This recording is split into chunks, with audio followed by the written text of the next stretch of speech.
You know why I'm smiling. On ramp.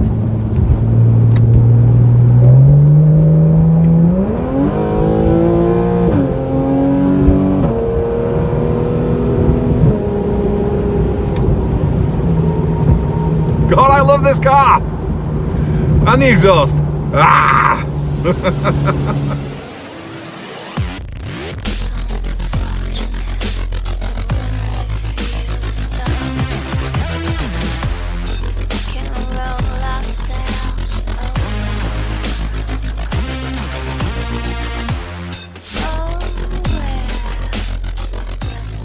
Hey guys, welcome back. I can't believe 2019 is nearly over.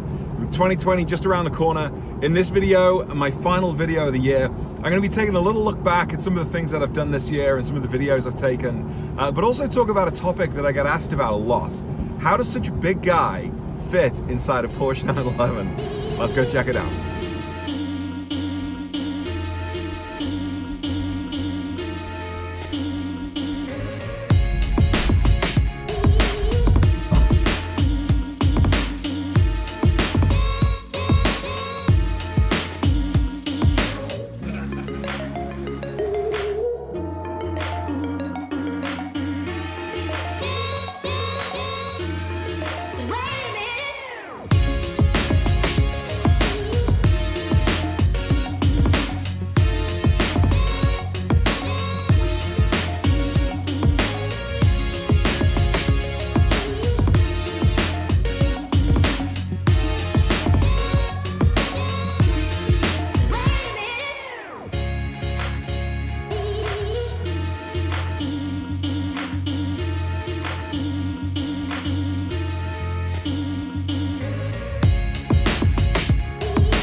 So welcome back, guys.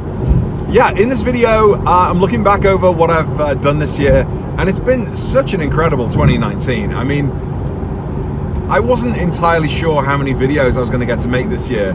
I knew it was going to be a really busy year for me, and it was. It was busier. I've been busier this year than I have been ever. I mean, my job is full-time. I'm a full-time dad of 2. I'm a husband. You know, we have family to look after here in Minnesota. I've got family back in the UK and elsewhere in Europe that I go visit. My job requires a lot of travel. I mean, I really didn't think I was going to have enough time to make what is around 30 videos or more. But it's just been so much fun, and there have been so many great opportunities to get out there and make content that I haven't wanted to miss up any opportunity. So, you know, the beginning of the year, I was still going through my style transformation with my 997. At that point in time, I was stabbing the life out of the front of my airbag as I was replacing my steering wheel. That's well documented now. The body kit was finished, the brakes were finished, the wheels were finished, all leading up to the Tail of the Dragon. And that trip was just phenomenal. It was such a great trip. 10 guys, 8 cars-ish. Driving 17 or 18 hours over to the Smoky Mountains. Well, I'm happy to announce and tell you guys that we're planning to do the trip again next year.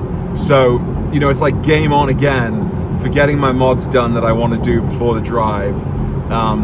For, you know, upping the game as far as like taking drone video is concerned. I've got to up that game still, and potentially buy a new drone because I'm not having a very fortunate time fixing the one I crashed recently. So we're not only going to the Tail of the Dragon again, we're renting a pretty pimped out cabin this time, which I'm excited about.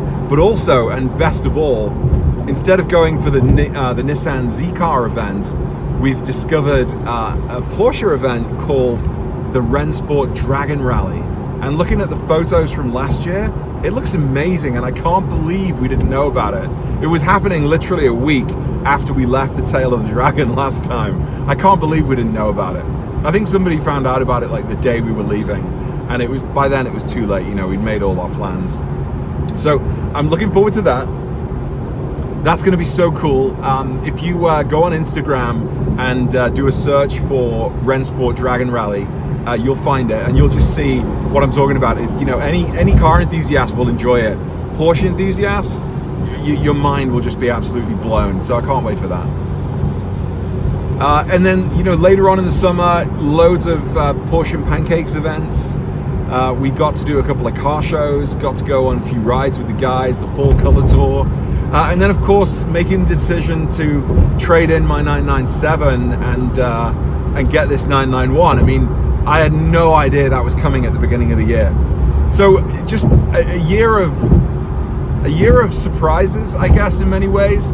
A lot of this wasn't planned, and I suppose that's, you know, one of the nice things about life, as well as the drawbacks sometimes. You never know what's going to come. So, you know, just sort of enjoy the day. That's what I try and do. So yeah, what a fantastic year. And I've made so many more friends through the Porsches and Pancakes you know, crew and club or whatever, and through the channel.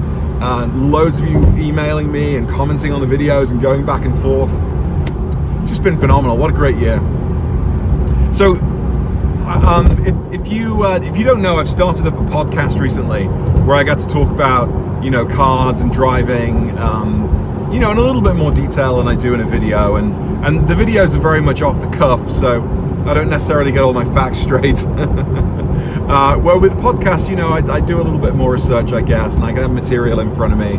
I just like the videos being more natural, I guess, than scripted. Anyway, one question that I didn't answer in one of my first podcasts, and I get asked this all the time in a couple of different ways. First off, there are guys who realize that I'm 6'6", or like I'm a pretty tall guy, but I'm also a pretty big guy. You know, I'm just south of 300 pounds. I'm not proud to say that. I'm about 50 or 60 pounds heavier than I was about 2 years ago before my kids arrived. Well, nearly 3 years ago now. Unfortunately, parenting and all of the other stresses in life has resulted in me sitting in front of the fridge most evening and emptying it. I mean, there's no other way about it. You know, you are what you eat. I've got to fix that. But when people realize that I'm 6'6" and nearly 300 pounds, they wonder, wow, you get into a Porsche 911. Well, actually, yeah, it's pretty easy. And so the other way I get asked that question is, a lot of people that are trying to get into 911s for the first time, who are over 6 foot, and you know, whether you're a big guy or you're a tall and thin guy or somewhere in between, I get asked this question a lot. You know, as a big person, a tall person, which 911 should I go for, if in fact any? And I'll say time and time again, the 911 isn't for small people. It's well designed, it's very spacious, it's perfect. I love it. You know, I've got like loads of headroom. Right now, yes, my seat is all the way back, but I've got a lot of knee room. It's really comfortable. The steering wheel adjusts. Now, which 911 to get is a good question. When I first ever sat in a 911, ironically, it was a grey first generation 991, almost identical to the car I have today. And it was the first ever 911 I sat in, because up until that point, and I was like 38 at the time, I think, the 911 had been my lifelong dream car. But because I'm a big guy, I was always afraid that if I tried to get in it, my dreams would be shattered and I would just be gutted, because that sort of pipe dream, if you will, or that aspiration of one day owning your dream car would just, you know, disappear into thin air because I'm too big. My wife sort of like pushed me into it a little bit, and she's great at doing things like that, getting me out of my comfort zone. So I was like, yeah, okay, all right, we'll go down and check it out. I sat in the car and I just couldn't believe how comfortable I was in that 991. So for big and tall guys, of all of the generations so far, the 991 and now the 992 are definitely the ones to look at. Now, after sitting in the 991 and feeling really comfortable in it, foolish, James rushing into his decisions, I decided to buy a 911, and I was searching, and at the time, my budget would afford me a low mileage 996 or a sort of mid-range mileage 997.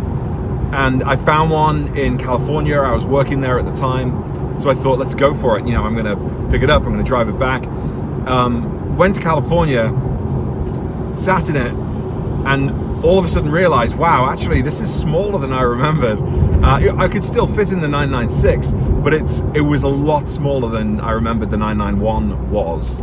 But I bought it anyway. I was comfortable in that 996, but I had to have an automatic. I couldn't drive the manual. There was not enough space between the steering wheel and my knee. So big and tall guys, I would say, if your budget, allows you to, try and look at the 997, if not the 991, and of course the 992, which is bigger, but it's twice the price of any 991 on the market, because they're brand new. Hang on, wait, another on-ramp.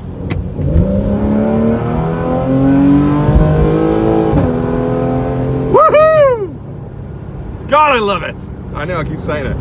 Anyway, if you can, look for at least the 997. I was amazed when I traded up to the 997 from the 996.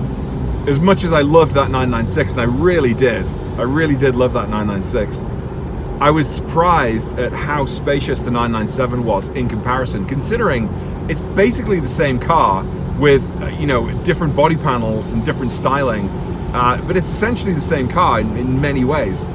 Now, what I discovered was that the door panels of the 997 were a lot narrower than the 996, and so that automatically gave me another inch or two's worth of room for my knee, which allowed me to drive the manual. Plus, I'm not sure if this is accurate or not, it's just a feeling, but I felt like the leg room was maybe an inch different in the 997. I felt like I got just an extra little bit of leg room to sit back and put the head back. And again, maybe I'm dreaming that up, but the 997 was definitely bigger. Did you hear that exhaust? I love it. So yeah, big guys, tall guys, you can definitely get inside 911s. Just try them out first, of course. And if you can, look at the 997, if not the 991, and you'll be absolutely fine. It doesn't matter if you're, a very wide guy necessarily, or very tall. The one thing I would say is that go for the basic seats like I have. Don't go for the sports seats that have the bigger bolsters, especially at the top. If I had the bigger bolsters behind me now, I would feel like my shoulders were getting pushed forward. I've sat in those seats before, and unfortunately, it's not great. I mean, I'm basically like the frame of a former rugby player. Unfortunately, I look nothing like the rugby players of today because they're all ripped as crap. But I'm very wide. I've got very wide shoulders, and those bolsters would dig in, and they have dug into the back of me before.